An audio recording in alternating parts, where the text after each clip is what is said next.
अस्सलामुअलैकुम, आप देख रहे हैं पाकिस्तान न्यूज़। मैं हूं फरहान शब्बीर। आप सबको ईद उल अज़हा बहुत बहुत मुबारक हो। अल्लाह ताला हम सब की कुर्बानियों को कबूल व मकबूल फरमाए। आज प्रोग्राम में हम बात करेंगे कुछ कोरोना के हवाले से, जो कि एक दफ़ा फिर सर उठा रहा है। सिंध में बिलखुसूस हम देख रहे हैं कि कोरोना के डेल्टा वेरिएंट के मरीजों की तादाद में एक दिन में जुमेरात में 10,000 के करीब कहा जा रहा है कि इजाफा हुआ है और काफ़ी ज़्यादा मरीजों की तादाद बढ़ती हुई नजर आ रही है। माफ़ कीजिएगा, 1,000 मरीजों की तादाद में इजाफा हुआ है और सिंध में अब तक कोई 3,62,000 अफराद कोरोना वायरस उनमें पाया जा चुका है, जबकि सेहतियाब भी हो रहे हैं। इसके साथ साथ हम इकॉनमी पर भी बात करेंगे। हमने देखा ईद उल अज़हा की कुर्बानियाँ कौम ने पूरे जोश व खरोश के साथ, मजहबी अकीदत के साथ ईद उल अज़हा मनाई, लेकिन उसके बाद आज भी सड़कों पर जगह जगह हमें आलाइशें नज़र आ रही हैं। तो इस सफाई का भी हमें ख्याल रखना होगा, क्योंकि हम एक ऐसी वबा से भी लड़ रहे हैं जिससे पूरी दुनिया लड़ रही है। खुदा का शुक्र है कि पाकिस्तान ने इस वबा से लड़ाई के अंदर उतनी मात नहीं खाई है जिस तरह दुनिया के बड़े मुल्क अमेरिका, ब्राज़ील और बिलखुसूस हमारा पड़ोसी मुल्क इंडिया जिस तरह से कोरोना के हाथों और कोरोना के वार इस वक्त बर्दाश्त कर रहे हैं कि उनका पूरा मुल्क इस तमाम तर सूरत हाल से परेशान कुन जिसको हम कहें कि सूरत हाल का शिकार है। पाकिस्तान ने कोरोना की इस वबा का बहुत ही शानदार अंदाज में मुकाबला किया है, लेकिन अभी भी सूरत हाल उतनी कोई ख़ास हौसला अफजा नहीं है। हमें अभी भी बहुत ज़्यादा एहतियात की ज़रूरत है, क्योंकि नए वेरिएंट इस वायरस के रोज़ बरोज़ सामने आ रहे हैं। हम ये भी देख रहे हैं कि लोग हमारे यहाँ उस तरह का एहतियात नहीं कर रहे। सिंध में अब ख़ास तौर पर दोबारा से हॉल्स, शादी हॉल्स, मार्केटें, दुकानें, स्कूल ये बंद करने का फैसला किया गया है। पीटीए की जानिब से सिम्स भी ब्लॉक कराई जाएंगी अगर कोई शख्स वैक्सीनेशन नहीं कराएगा। ट्रैवल के ऊपर सफ़र हमने देखा कि जो जहाज़ में सफ़र करना है उसमें अब कोरोना की वैक्सीनेशन का सर्टिफिकेट देना लाजमी होता जा रहा है। तो यहाँ पे ये सूरत हाल है कि अगर हम बात करें सिंध, बलूचिस्तान, पंजाब, तमाम सूबों में कोरोना के नए केसेस सर उठा रहे हैं। साथ साथ ही जो कोरोना के हवाले से एहतियाती तदाबीर के ऊपर पहले लोग जिस तरह अमल करते हुए नजर आते थे, सोशल डिस्टेंसिंग कह लें, मास्क का इस्तेमाल कह लें, वो अब हमें गायब होता हुआ नजर आ रहा है। तो यहाँ हम सबको इसके ऊपर बहुत ज़्यादा जोर देने की ज़रूरत है। हम कोरोना की सूरत हाल पर भी बात करेंगे, बात कुछ इकॉनमी पर भी हो जाए, क्योंकि पाकिस्तान की मईशत के हवाले से अच्छे इशारे सामने आ रहे हैं। जो आशारिये हमने देखे, स्टेट जो अदाद-ओ-शुमार ज़ाहिर किए जा रहे हैं, एक्सपोर्ट्स के अदाद-ओ-शुमार हों, FBR के अदाद-ओ-शुमार हों, पाकिस्तान की जो माशी सूरत हाल जिस तरह आज से 3 साल पहले हुकूमत जब पाकिस्तान तहरीक इंसाफ की आई थी, तो जिस तरह पाकिस्तान माशी मुश्किलात का शिकार था, उस वक्त हमारे तमाम आशारिये मुश्किलात जाहिर कर रहे थे। 2-2.5 साल की हुकूमत की इन पॉलिसियों ने आज पाकिस्तान की मईशत की कश्ती को जिस बहरान, जिस गर्दाब में वो थी, उससे काफ़ी हद तक निकाल लिया है। आने वाले 2-2.5 सालों में अगर पॉलिसियों का यह तसलसल बरकरार रहा, सियासी इस्तेहकाम मुल्क में आता चला गया, हमारे पड़ोसी मुल्क अफगानिस्तान के अंदर अमन अमान की सूरत हाल हुई, CPEC के ऊपर जिस तरह से काम जारी है, CPEC के ऊपर उसी तरह से मजीद काम बढ़ता रहा, तो पाकिस्तान की मईशत आने वाले, जिस तरह से हमने देखा था पिछले अरसों में ब्लूमबर्ग और जैसे इदारों ने यह पेशीन गोई की थी, पाकिस्तान अगले 10 सालों में ग्लोबल जो ड्राइवर होंगे मईशत के, उनमें से एक मुल्क होगा। और इंशाअल्लाह ताला ये वक्त आने वाला है जब CPEC, one belt one road चीन का अपने पूरे आबोताब के साथ चलेगा और CPEC जो उसके सर का ताज है, जब यहाँ से ट्रांसपोर्टेशन, लॉजिस्टिक्स और इस तरह की सहूलियात पाकिस्तान भर से दुनिया भर में जाएंगी, आने वाले वक्त इंशाअल्लाह ताला अच्छा होगा। कहाँ तक ये मन को अंधेरे डसेंगे, उदासी भरे दिन कभी तो ढलेंगे। इसी सूरत हाल पर हम बात करेंगे। हमारे साथ मौजूद हैं आज मईशत के मैदान के 2 माहिर मईशियात, ज़ुबैर तुफ़ैल साहब। किसी तारुफ के मोहताज नहीं है, आप अक्सर व बेशतर ज़ुबैर तुफ़ैल साहब को टेलीविज़न के ऊपर मईशत के ऊपर बात करते हुए देखते रहते होंगे। फॉर्मर प्रेसिडेंट हैं FPCCI के। ज़ुबैर साहब, बहुत शुक्रिया आपका, आप तशरीफ़ लाए हमारे यहाँ। और हमारे साथ मौजूद हैं ICAP के साबिक प्रेसिडेंट रियाज रहमान साहब। रियाज साहब, बहुत शुक्रिया आपका, तशरीफ लाए आप। ज़ुबैर साहब, आपसे बात का आगाज़ करता हूँ, कैसे देख रहे हैं आप अदाद-ओ-शुमार जो आजकल आ रहे हैं? एक्सपोर्ट्स में 8 साल का तकरीबन हाई रही हैं इस साल, हमने देखा, और ख़ासा इजाफा आया, लेकिन साथ साथ इंपोर्ट्स भी बढ़ रही हैं, मैं उस पर कुछ बाद में आऊँगा। लेकिन ये जो एक्सपोर्ट्स के बढ़ने का फिनोमेना है, जो हमने पिछली अदवार में देखा कि या तो स्टेगनेंट रहे या फिर कम होते गई, तो क्या कहेंगे आप इससे? कुछ खुशखबरियाँ हैं? बिस्मिल्लाहिर्रहमानिर्रहीम। देखें, ये सही बात है कि गुज़श्ता 5 सालों में जो है एक्सपोर्ट स्टेगनेंट रही। वो पहले एक दफ़ा $24 बिलियन तक गई थी, फिर कम हो गया, आहिस्ता आहिस्ता $20 बिलियन पे आ गई, लेकिन गुज़श्ता 2 सालों में दोबारा बढ़ना शुरू हुई और इस साल जो है तकरीबन $25 बिलियन क्रॉस कर लिया है।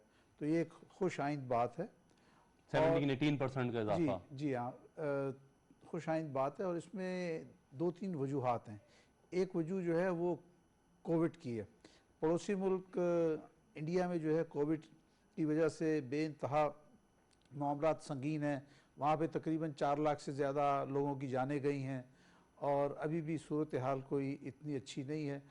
तो इंडिया से जो एक्सपोर्ट्स थी, जो उनकी और हमारी प्रोडक्ट सिमिलर हैं, सही। टेक्सटाइल है, कॉटन रिलेटेड है, तो इंडिया की एक्सपोर्ट्स मुतासिर हुई गुज़िश्ता 1 साल में।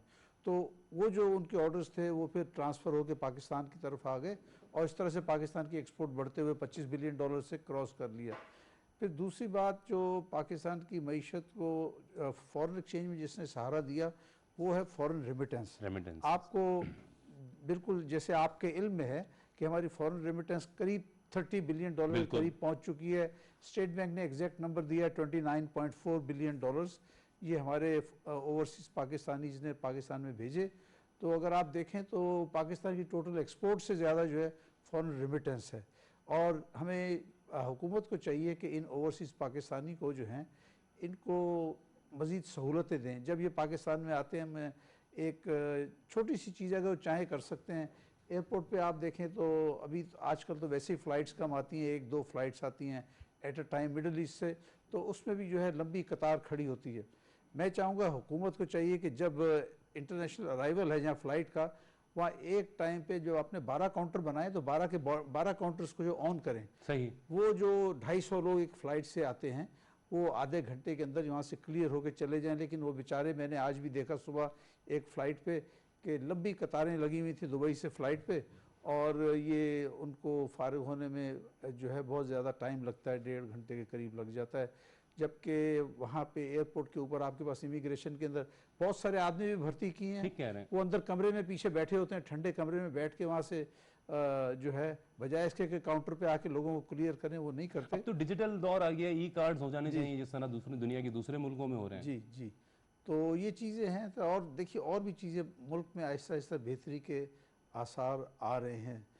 कुछ थोड़ा सा एक जो फूड इन्फ्लेशन है वो ऐसी चीज़ है जो लोगों को तकलीफ़ पहुंचा रही है। फिर आपकी एग्रीकल्चर ख़राब हुई, लास्ट ईयर में एग्रीकल्चर की क्रॉप ख़राब हुई जिसकी वजह से आपको बहुत ज़्यादा वीट इंपोर्ट करना पड़ गया, चीनी इंपोर्ट, $1.5 बिलियन का आपका इंपोर्ट बिल बढ़ गया। लेकिन अभी ऐसा महसूस हो रहा है कि अपना ये जो वीट की क्रॉप है वो अच्छी है इस साल और इंशाल्लाह वीट इंपोर्ट नहीं करनी पड़ेगी, तो वो भी आपकी बचत होगी। और साथ साथ सिर्फ रुई का मामला है कि कॉटन की क्रॉप बहुत ज़्यादा ख़राब हो गई, वो कम होते होते होते तकरीबन 6 मिलियन बेल के ऊपर आ गई। तो वहाँ पे हमें मजबूरन जो है कॉटन इंपोर्ट करनी पड़ेगी, क्योंकि कॉटन इंपोर्ट करके ही अब एक्सपोर्ट किया जा सकता है।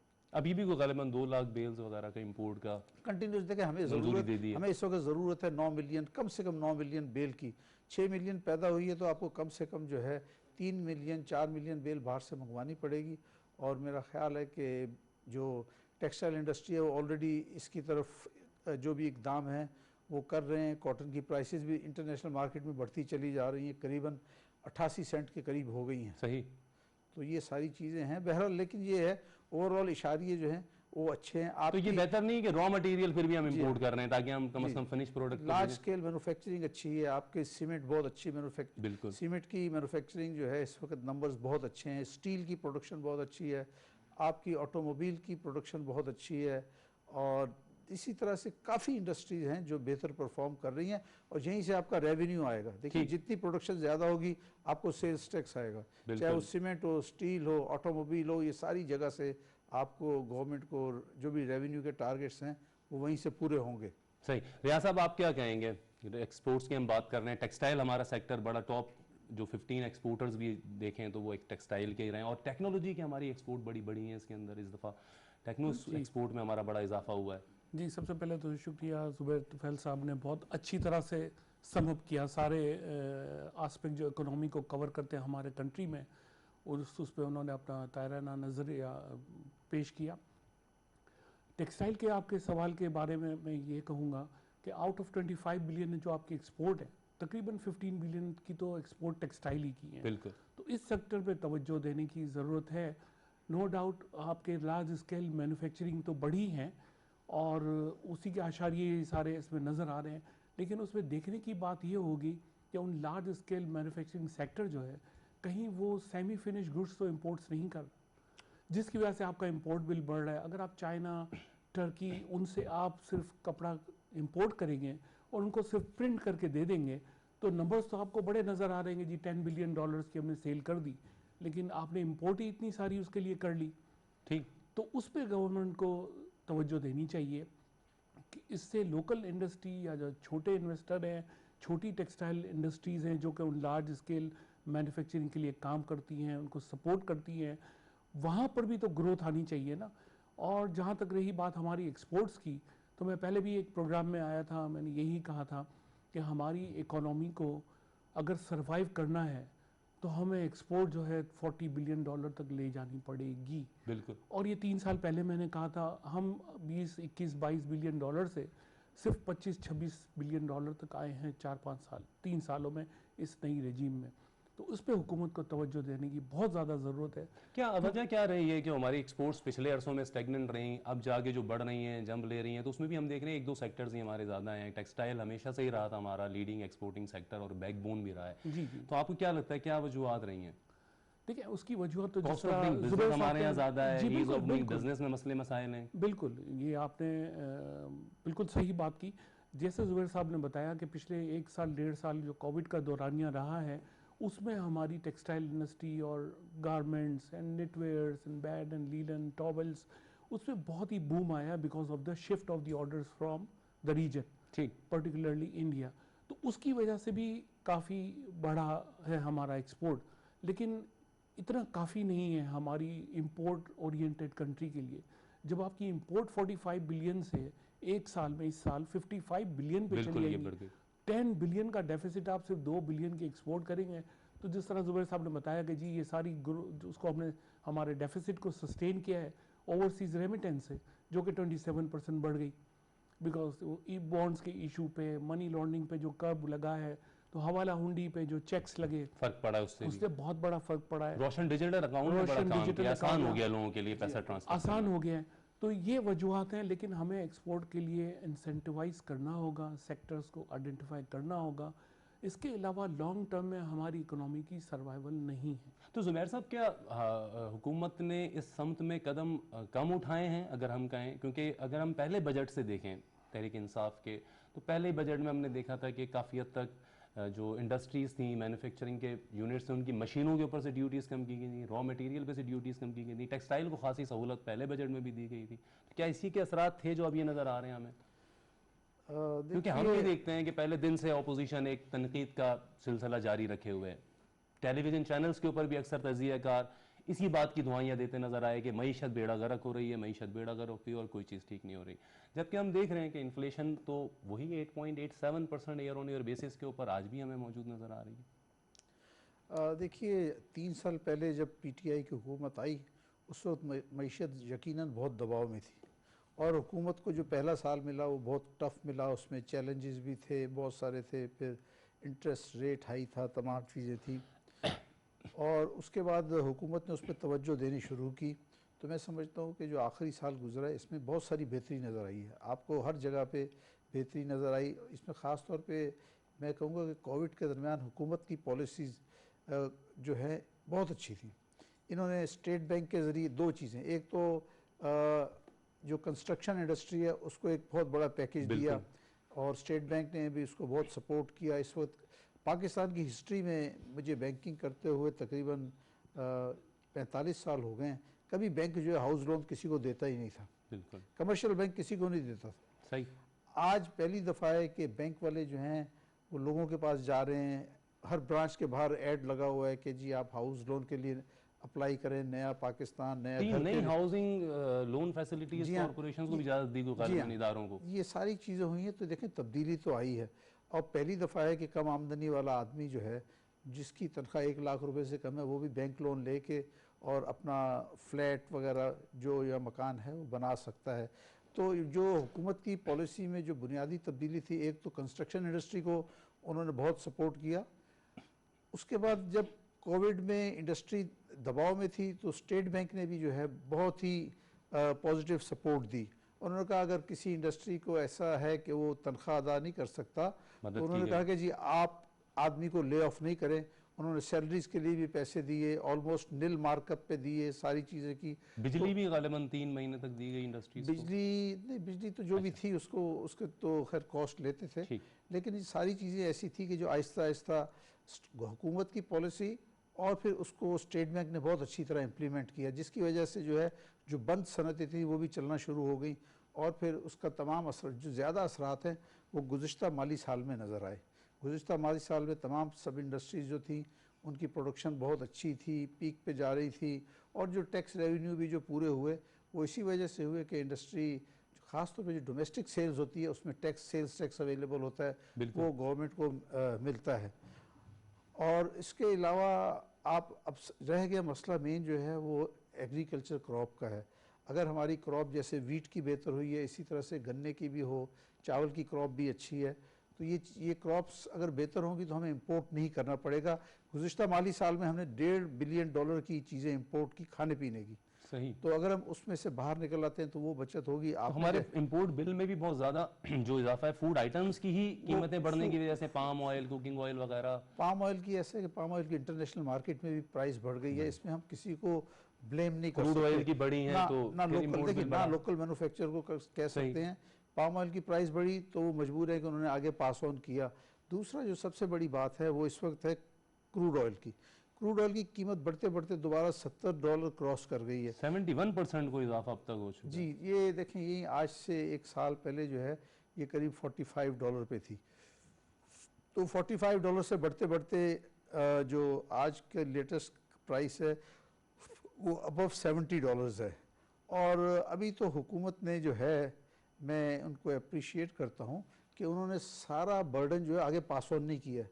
कीमत ज़रूर बढ़ाई है लेकिन उनकी मजबूरी है, हुकूमत क्या करे, हुकूमत के पास कोई इतने बड़े वसाइल नहीं है कि सब्सिडी दे और सस्ता पेट्रोल बेचे।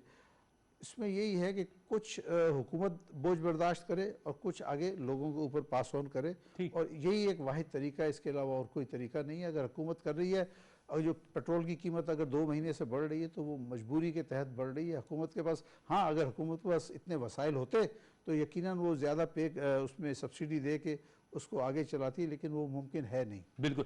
तो रियाज साहब आप क्या कहेंगे? लास्ट टाइम हमने देखा हुकूमत ने बताया कि हमारा जीडीपी 3.9 इस तरह के करीब रहेगा, जो कि बड़ा अनएक्सपेक्टेड था, इतना तवक्को नहीं की जा रही थी, और आदादुशुमार पहले जो जारी हुए थे वो उतने बाद में पता चला कि भाई ठीक है 3.9 था, लेकिन उसका भी बड़ा मजाक उड़ाया गया हमारे यहाँ, ऑपोजिशन ने भी उड़ाया कि ये झूठ बोला जा रहा है। अब तो वर्ल्ड बैंक वगैरह ने भी इसकी तस्दीक कर दी।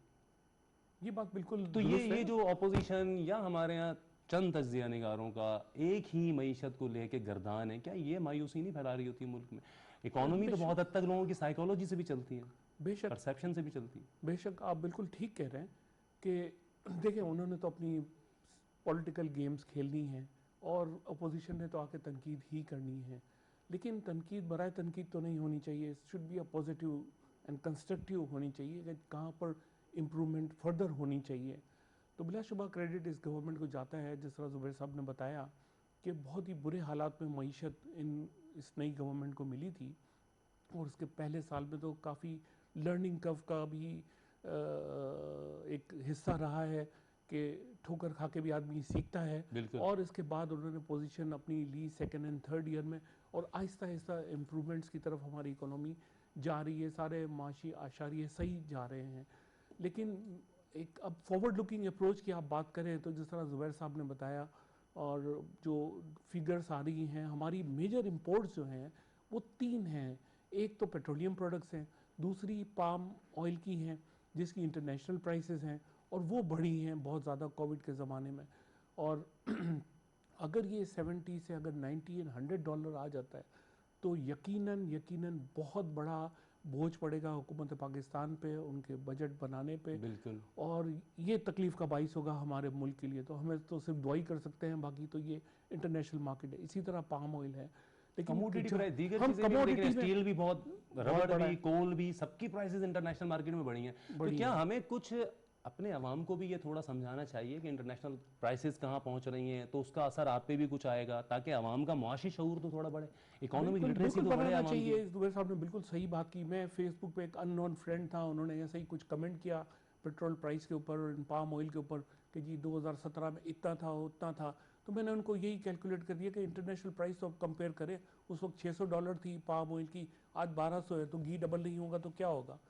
तो ये हमें अपनी आवाम या को भी बाजू का बताने इंडिया से हम कंपेयर कर रहे होते हैं कि वहाँ पे 220 रुपए का चिकन 1 किलो मिल रहा है, तो वो तो पाकिस्तानी करेंसी में 450 रुपए बन जाता है। 450 बन जाता है। इसी तरह आप पेट्रोल अब भी देखें तो पूरे हमारे सब कॉन्टिनेंट में या एशिया में सबसे सस्ता पेट्रोल यहीं पर है, और यहाँ पर फिर भी प्राइसेस ज़्यादा हैं। लेकिन आप कंपेयर करें इंटरनेशनल प्राइस की वजह से तो हम पूरे खित्ते में हमारा यहाँ सबसे सस्ता है। तो मैं ये बात ही कर रहा था फॉरवर्ड लुकिंग की, कि आपकी अगर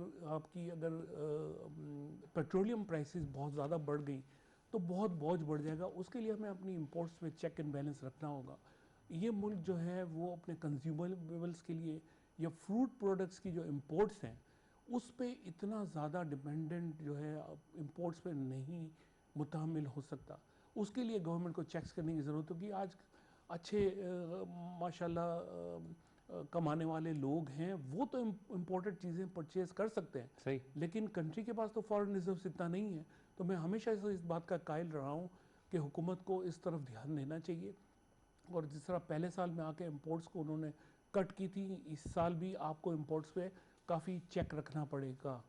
सही। तो जुबैर साहब, अब जिस तरह आपने कहा कि एक्सपोर्ट्स के बढ़ने की कुछ वजूहत तो ये भी हैं कि पड़ोसी मुल्क इंडिया में जो है वहाँ से ऑर्डर्स हमारे पास आए, लेकिन हमने ये भी देखा कि हमारी जो एक्सपोर्ट्स हैं चाइना की तरफ वो बढ़ी हैं। 31% हमारी एक्सपोर्ट्स चाइना की तरफ बढ़ी, जर्मनी की तरफ हमारी एक्सपोर्ट्स बढ़ी।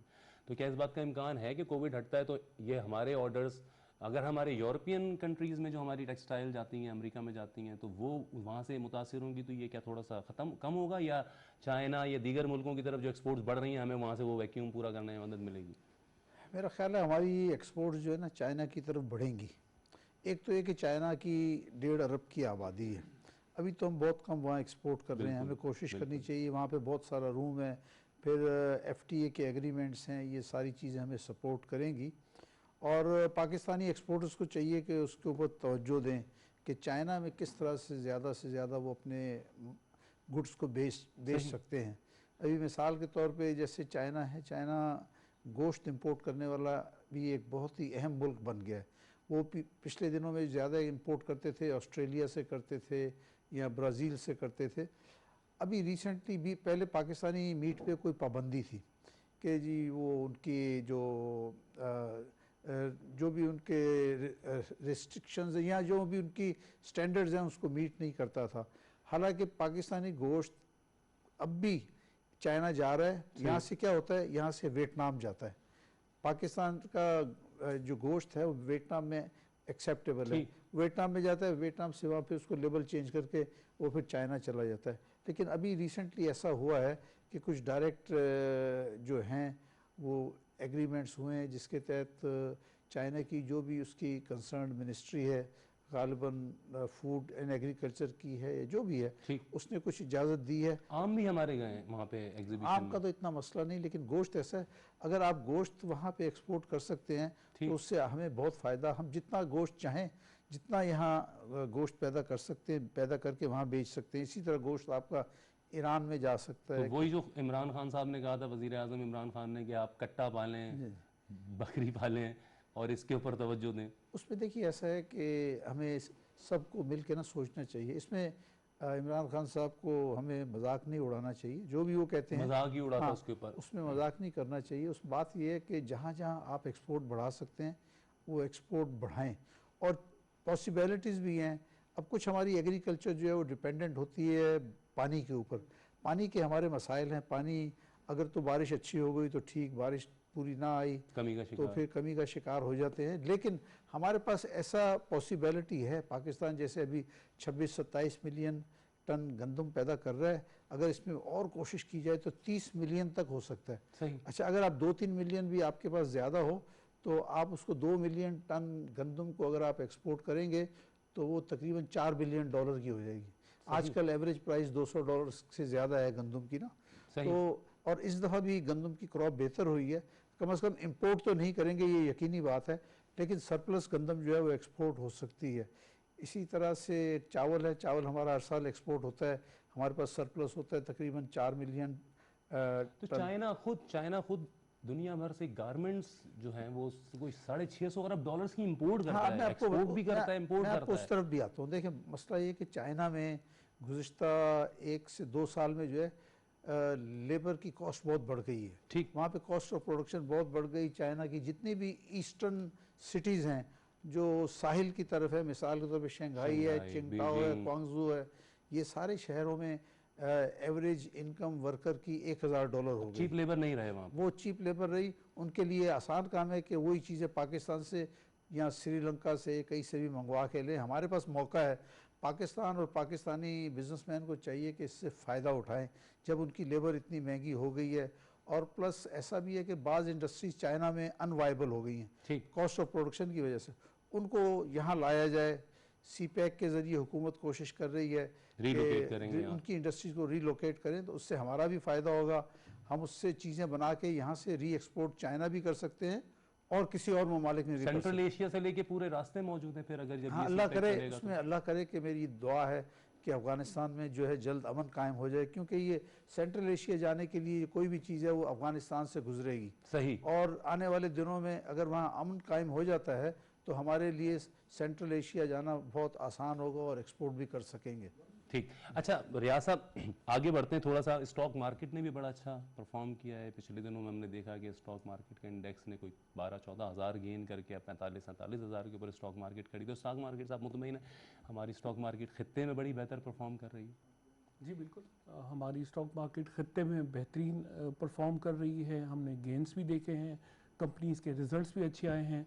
एक थोड़ा सा 48-49 का पीक लेके फिर थोड़ी सी रिवर्स आई है।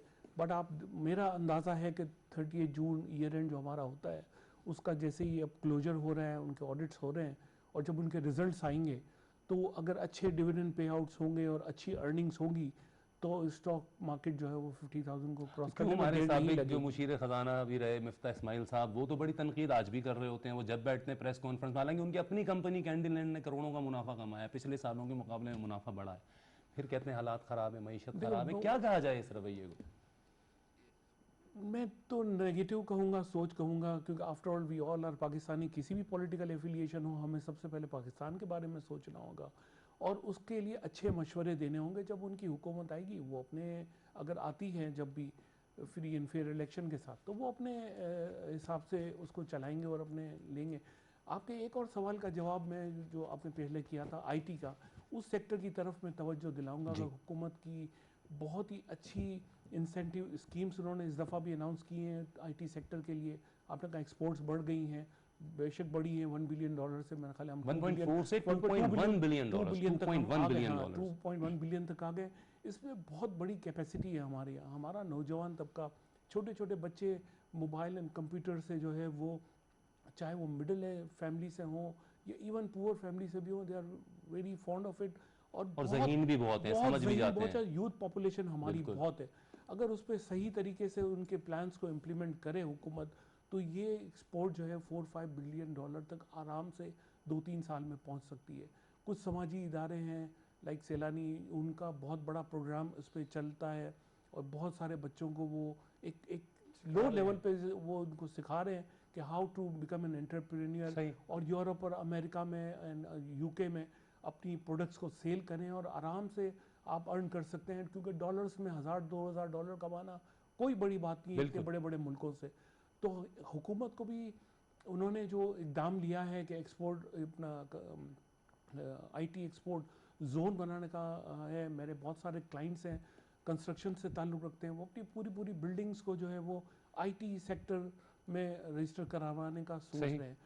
उससे बहुत फ़ायदा होगा और जितना जल्दी हो उसको, ये हुकूमत को इसकी इम्प्लीमेंटेशन की तरफ जाना चाहिए, क्योंकि वहाँ पर वो 1 रूम ऑफिसेस खुलेंगी, वो अपना वहाँ पर एम्प्लॉयमेंट भी बढ़ेगी, हमारे यूथ को रोज़गार मिलेगा और एक्सपोर्ट उससे बढ़ेगी, क्योंकि ये सारा बैक ऑफिस वर्क होगा जो कि हम इन एडवांस कंट्रीज़ के लिए कर रहे होंगे। सही ये बहुत ही ऐसा इक़दाम है, लेकिन प्रॉपर मॉनिटरिंग के साथ उसको हुकूमत को देखना होगा। अच्छा ज़ुबैर साहब, हम इंपोर्ट बिल बढ़ता जा रहा है तो ये भी एक तशवीशनाक सूरत हाल तो है कि फिर हमारा ट्रेड डेफिसिट भी, करंट अकाउंट डेफिसिट भी फिर हाथ से निकलता है और फिर वही सूरत हाल में हम चले जाते हैं, बैलेंस ऑफ पेमेंट के मसाइल में शुरू हो जाते हैं।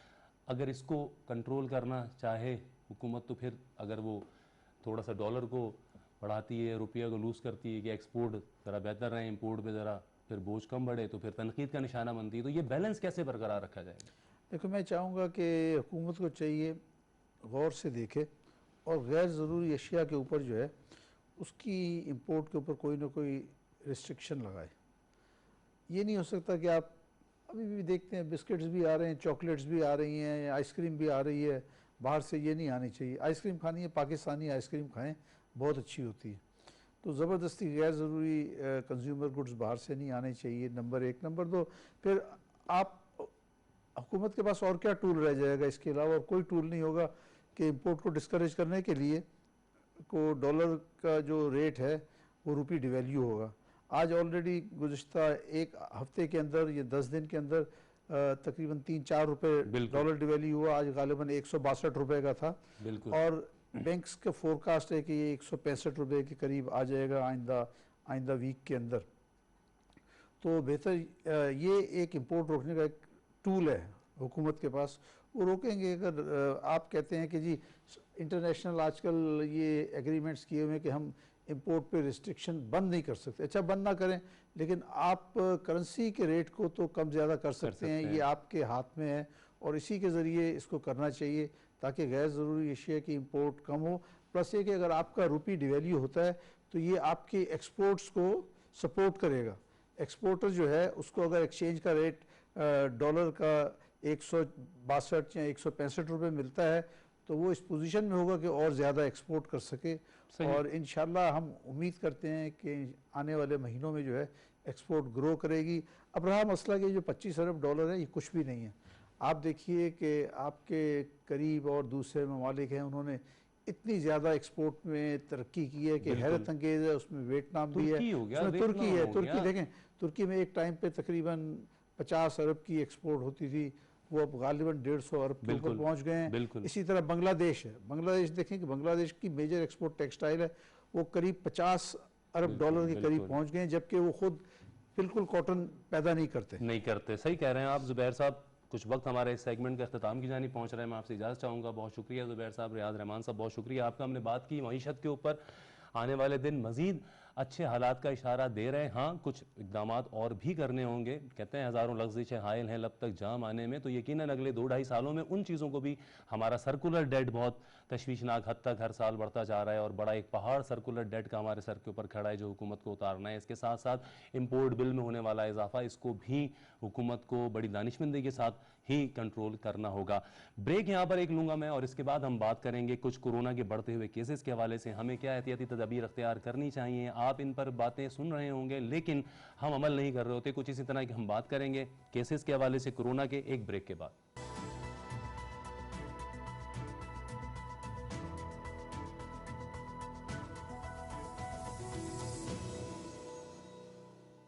प्रोग्राम में आपको खुश आमदेद कहेंगे और बात करेंगे कोरोना के बढ़ते हुए केसेस के हवाले से। कोरोना के केसेस ने पाकिस्तान में 10 लाख का हिंसा अबूर कर लिया है। जुमेरात को एक ही दिन के कोरोना के 1425 नए केसेस रजिस्टर हुए थे और 24 घंटों में 11 मरीजों ने कोरोना से दम तोड़ा। अब तक कोरोना से होने वाली जो अमवात है पाकिस्तान में तकरीबन 22,940 तक पहुंच गई है। रिकवरी भी जारी है। 550 लोगों ने गुज़िश्ता रोज़ रिकवर भी किया है, सेहतियाब भी हुए हैं। अब तक तकरीबन 9.25 लाख मरीज भी सेहतियाब हो चुके हैं। बलूचिस्तान, सिंध, केपी, पंजाब सब में ही कोरोना के मुख्तलिफ केसेस सामने आए हैं। बलूचिस्तान में 55 नए केसेस सामने आए, कुल तादाद 29,000 है। वहाँ पर अमवात 321 बलूचिस्तान में रही हैं। सिंध में हमने ये देखा कि सिंध में बड़ी तेज़ी के साथ जो डेल्टा वेरिएंट कोरोना का कहा जा रहा है उसने पिछले दिनों में बहुत तेज़ी के साथ सर उभारा एक दफ़ा फिर, और 1022 केसेस एक ही दिन में जुमेरात के दिन सिंध में कोरोना के नए रजिस्टर हुए हैं। सिंध में जो तादाद है कोरोना के मरीजों की वो 3,62,000 से भी ज़ायद हो चुकी है। 3,22,000 सेहतियाब भी हुए हैं। अमवात अब तक सिंध में कोरोना से 5,758, 760 तकरीबन इस तरह से हुई हैं। केपी भी इस मर्ज़ में यहाँ पे मरीजों की तादाद कम नहीं है। नए केसेस यहाँ पर भी सामने आए। गुज़िश्ता दिनों में ही 71 नए केसेस आए। कुल तादाद यहाँ पर 1.25 लाख से ज़्यादा है। सेहतियाब भी हुए हैं, जबकि 4,400 अमवात केपी में हुई हैं। पंजाब में 250 केसेस नए सामने आए गुज़िश्ता रोज़। 3,51,000 यहाँ पर कुल मरीज़ हैं। इससे ज़्यादा 3,30,000 सेहतियाब भी हो चुके हैं, जबकि अमवात पंजाब में 1,090 रही हैं। हमारा पड़ोसी मुल्क इंडिया, अगर हम बात करें, हमें ये देखना चाहिए कि दूसरे मुल्कों की सूरत हाल क्या है कि पड़ोस में इंडिया में तकरीबन 4-4.5 लाख से ज़्यादा अमवात हुई हैं और कहा जा रहा है कि ये जो रिपोर्टेड अमवात हैं उससे हकीकी अमवात जो है कई गुना ज़्यादा वहाँ पर हुई हैं और इंडिया में एक तरह से पूरे मुल्क का पहिया बंद होकर रह गया। पाकिस्तान में एक दफ़ा फिर कोरोना के हवाले से SOPs के ऊपर सख्ती से अमल दरामद कराने की बात की जा रही है। अवाम हम देखते हैं उस तरह से एहतियात करते हुए नज़र नहीं आते हैं। सिंध हुकूमत ने नए SOPs अब दोबारा कल से इम्प्लीमेंट किए हैं, जिसमें मार्केटें, स्कूल, शादी हॉल्स, इंडोर आउटडोर डाइनिंग, ये सारी चीज़ें बंद होंगी। और PTA से जो लोग वैक्सीन नहीं कराएंगे, सिंध हुकूमत PTA से रब्ता करके उनकी सिम्स भी ब्लॉक करने के ऊपर गौर कर रही है। इसी कुछ सूरत हाल पर हम बात करेंगे। हमारे साथ मौजूद हैं पाकिस्तान मेडिकल एसोसिएशन के सेक्रेटरी जनरल डॉक्टर कैसर सज्जाद साहब और पाकिस्तान ताजिर इत्तेहाद के जनाब हमारे साथ मौजूद हैं चेयरमैन सिंध ताजिर इत्तेहाद के रहनुमा शेख हबीब साहब। मैं डॉक्टर कैसर साहब आपसे गुफ्तगू आगाज करूंगा। अस्सलाम वालेकुम। वालेकुम अस्सलाम। डॉक्टर साहब क्या कहेंगे आप, ये डेल्टा वेरिएंट अब एक आ गया, अभी तक कोरोना की पहली लहर, दूसरी लहर, तीसरी लहर, हम समझते हैं कि अब कुछ हालात बेहतर हो गए, अब हम थोड़ा सा ये जिंदगी का जो पहिया है वो सही से चलेगा, फिर एक नया वेरिएंट आता है, लेकिन अवाम आपको लगता है अभी तक उसको उस तरह समझ रहे हैं, नहीं समझ रहे हैं? क्योंकि एहतियात अब कहीं नहीं हो रही है, लोग बहुत ज्यादा एहतियात छोड़ चुके हैं। बिस्मिल्लाहिर्रहमानिर्रहीम। बहुत शुक्रिया आपका फरहान। बात ये है कि डे वन से पाकिस्तान मेडिकल एसोसिएशन ये बात कर रही है कि ये बीमारी है और इस बीमारी को डॉक्टर ही अच्छी तरह समझ सकता है और उसका जो, चूंकि ये बीमारी एक नई बीमारी है, एक नई वबा है और हमें जो दुनिया के अंदर जो चीज़ें चल रही होती हैं हम रोज़ाना दुनिया के साथ, यानी कि आप समझ लें जितने भी एसोसिएशन हैं, American medical association, British medical association, Russian medical association, यानी जितने भी मुल्क हैं उन सब के मेडिकल एसोसिएशन बने हुए हैं और हम जूम पे सारा डिस्कशन करते हैं किस मुल्क में क्या हो रहा है क्या नहीं हो रहा है। तो उस सिलसिले में हमने बारहा लोगों से यही जुमला कहा है और हमें भी यही समझ में आया है कि जी ये एक बीमारी है जो कि एक से दूसरे में ट्रांसफर होता है बहुत तेजी से। तो पहले जो था, जो पहली वेव थी उसमें भी बीमारी एक से दूसरे में लगती थी लेकिन शायद इतना तेजी से नहीं लगता था, लेकिन चूंकि पहली दफा आया था तो बहुत से लोग एक दूसरे को लगाते रहे, नंबर ऑफ केसेस बढ़े, बहुत से लोगों की अमवात हुई, बहुत से लोगों ने अपने प्यारे दुलारों को खो दिया। और उस वक्त भी हम यही कहते रहे कि खुदारा SOPs को फॉलो करें, जो कि नहीं हुआ। कुछ अरसे के लिए फॉलो किया गया, उसके बाद फिर वो नंबर ऑफ केसेस नीचे आ गए और जब नीचे आ गया तो शायद ये लगा कि हमने कोरोना को पता कर लिया, तो वो केसेस दोबारा बढ़ने शुरू हो गए क्योंकि हर चीज दोबारा खोल दी गई और किसी ने भी SOPs को फॉलो नहीं किया। आप बिल्कुल सही कह रहे हैं, आज तक किसी ने भी SOPs को फॉलो नहीं किया। हमारा पॉइंट ये था कि जो आज ये चौथी वेव की बात हम कर रहे हैं, खुदा ना खास्ता अगर हम यही रवैया रखेंगे तो आगे चल के पांचवी वेव, छठी वेव ये चलती रहेगी और हमारी इकोनॉमी का बहुत बुरा का हाल हो जाएगा। क्योंकि कुछ अरसे के लिए जब चीजें खुलती हैं तो वो केसेस ऊपर चले जाते हैं। क्यों कि हम किसी तरीके से भी हम ये हमारा रवैया ऐसा होता है कि जी सब कुछ खुल गया है, बस ना कोई मास्क पहनता है, ना कोई सोशल डिस्टेंसिंग के लिए तैयार होता है और ना ही कोई सैनिटाइज अपने आप हाथ में लगाता है। तो बहरहाल पॉइंट सारा यही है कि इस बीमारी को जो रोकथाम है वो यही है कि SOPs को फॉलो करें।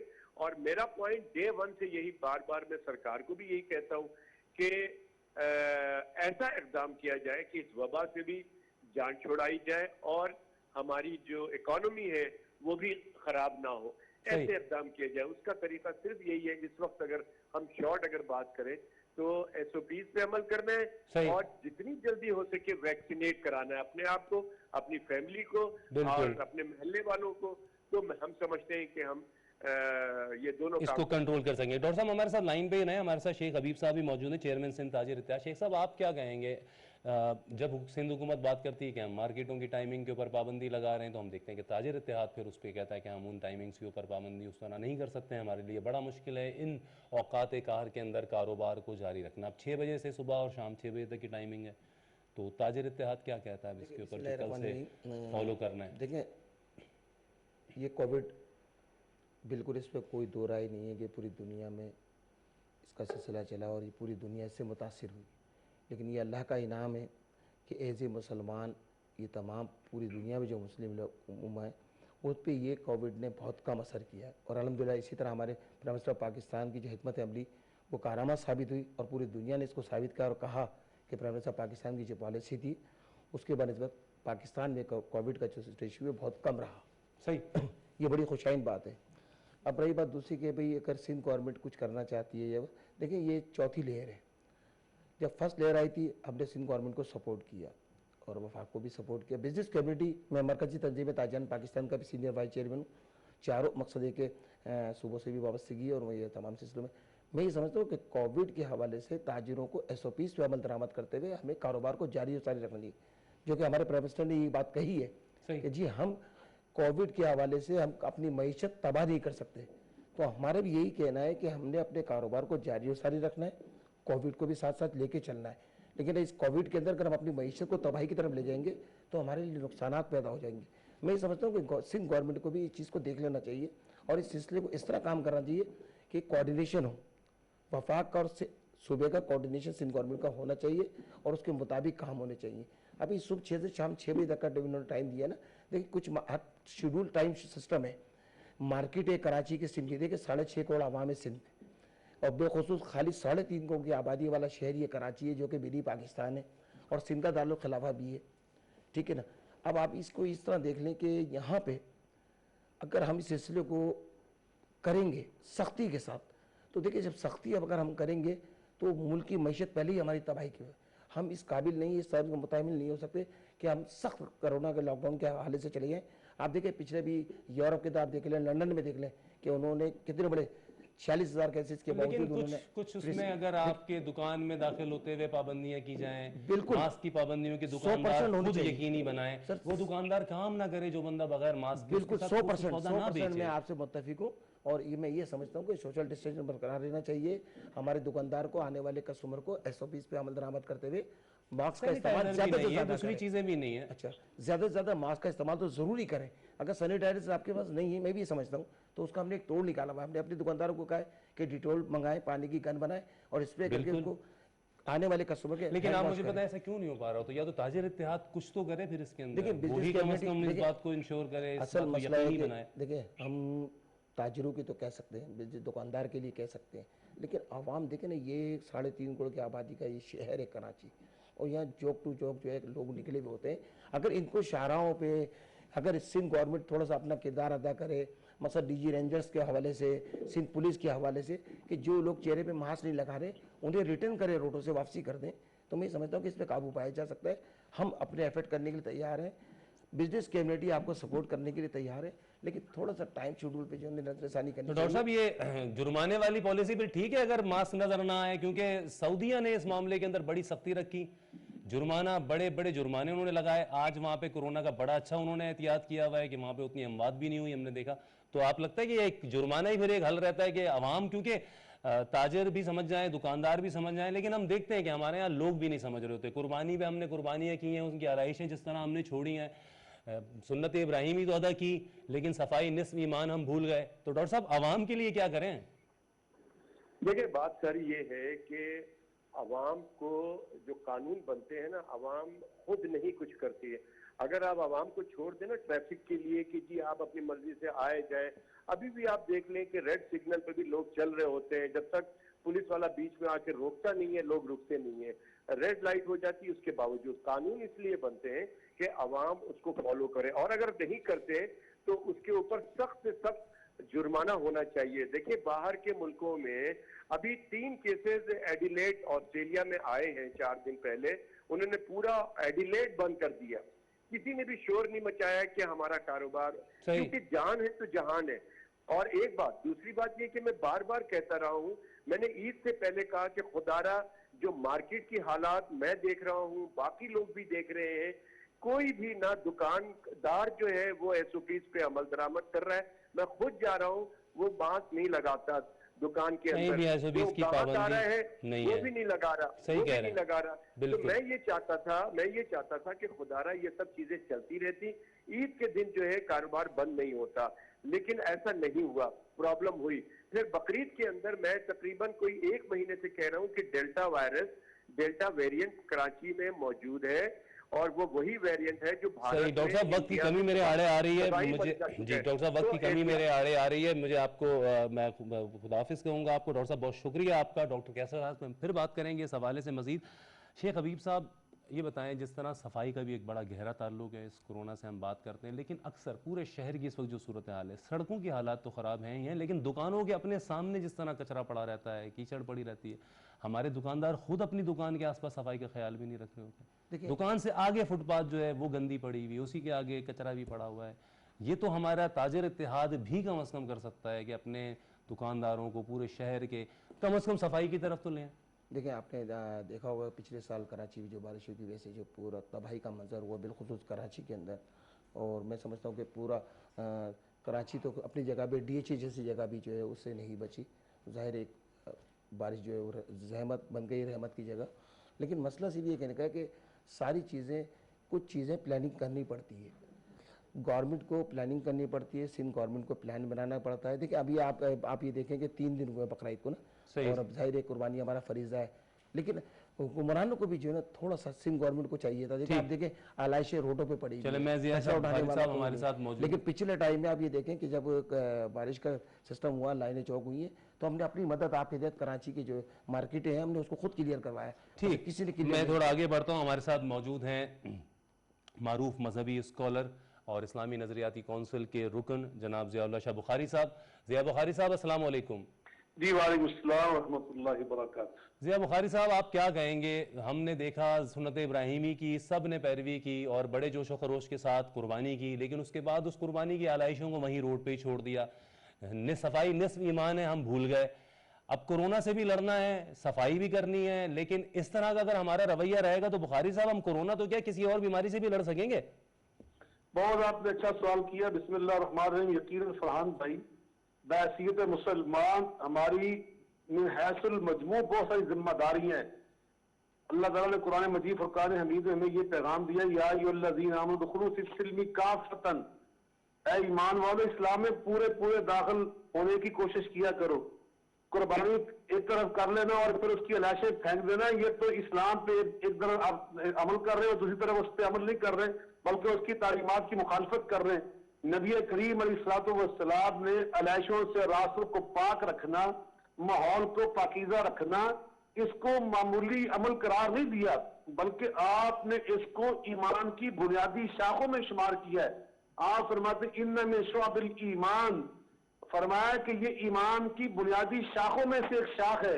इमादतुल अज़ान तरीक के तकलीफ दे चीजें, ये इस तरह की जो चीजें हैं ताफुर पैदा करने वाली, लोगों को तकलीफ और आजार का बायस बनने वाली, फरमाया ये तो रास्ते से हटाना एक मोमिन की शान है, एक मोमिन की निशानी है।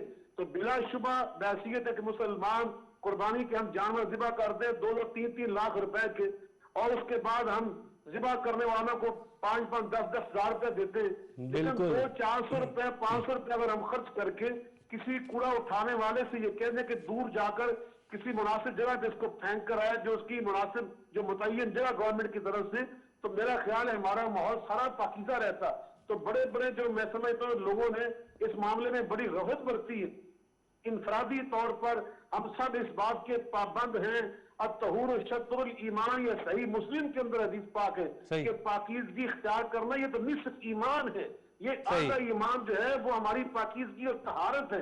नबी करीम अलैहिस्सलाम पर जो दूसरी वही नाज़िल हुई, पहली वही इल्म के बारे में नाज़िल हुई, और दूसरी वही जो थी बर्रुज फहजुर या अय्युहल मुद्दस्सिर, आगे फरमाया बर्रुज फहजुर, उसमें यह था कि इन जो काजूरात हैं, जो तकलीफदेह चीजें हैं, जो इस तरह की चीजों को, इस तरह की मैल कुचैल वाली चीजें, इनको पाक करना, इनको दूर रखना अपने आप से, ये तो एक मुसलमान की बुनियादी जिम्मेदारियों में शुमार। बिल्कुल, बहुत शुक्रिया, बहुत शुक्रिया। जरूरी था बहुत शुक्रिया बुखारी साहब, आपका बहुत शुक्रिया। वक्त की कमी हमारे आड़े आ रही है। ज़ियाउल्लाह शाह बुखारी साहब हमारे साथ मौजूद थे और हम सबको इस बात को समझने की ज़रूरत है कि सुन्नत इब्राहिमी तो अदा कर दी है, लेकिन सफाई निस्फ ईमान है, हमें ये भी याद रखना होगा। और रास्ते में आलाइशें अगर अभी भी नज़र आएँ, कल भी नज़र आएँ, आप उनको हटाएँ तो ये भी मोमिन का एक मोमिनाना तर्ज अमल है।